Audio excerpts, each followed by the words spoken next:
Guys পানী তো বাঢ়ি আছে, কমা নাই।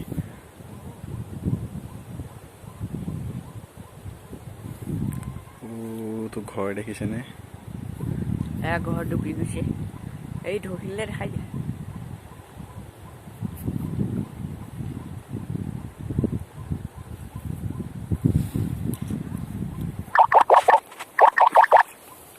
বহুত কমেণ্ট পাবা। গোটেই ৰাস্তা পানীয়ে আৱৰি গ'ল।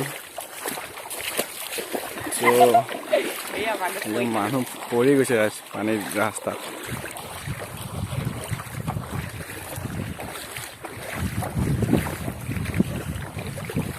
তো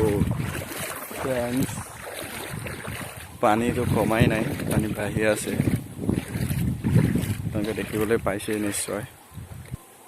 তো ইয়াততো পানী অলপ কমেই, আমাৰ এইফালে আপোনাৰ দুইটাৰ ফালেতো পানী বহুত বাঢ়িছে।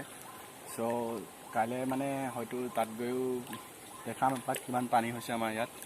আৰু ইয়াৰ পানীটো কমাই নাই, পানী বাঢ়ি গৈ আছে। গতিকে অলপ চৰকাৰেও চকু মেলি চাব লাগে এনেকুৱা জেগাত, কাৰণ পানীটো বহুত হৈ গৈছে ন। এনেকৈ এই ৰাস্তাটো আজি প্ৰায় নবনোৱাটো 7-8 বছৰ মানে হ'ল, মোৰ মনতে নাই চাগে যেতিয়া ৰাস্তাটো বনাইছিলে। গতিকে এনেকুৱা ৰাস্তা এটা ওচৰতে ভেটি বনাই দিয়াটো চৰকাৰৰ দায়িত্ব, কাৰণ এইফালে বহুত মানুহ অহা যোৱা কৰে। নদী সিপাৰে এখন গাঁও আছে, এই ৰাস্তাটোতে বহুত মানুহ অহা যোৱা কৰে। সিফালেও মানুহ টাউন যাব এইফালে আহে, গতিকে ৰাস্তাটো বনাই দিব লাগে। গতিকে ৰাস্তাটো চৰকাৰক অনুৰোধ কৰোঁ যাতে ৰাস্তাটো শীঘ্ৰে বনাই দিয়ে।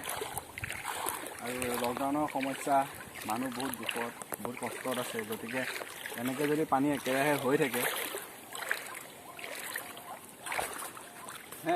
পানী উঠিছেনে? মোবাইল পানী উঠিছেনে?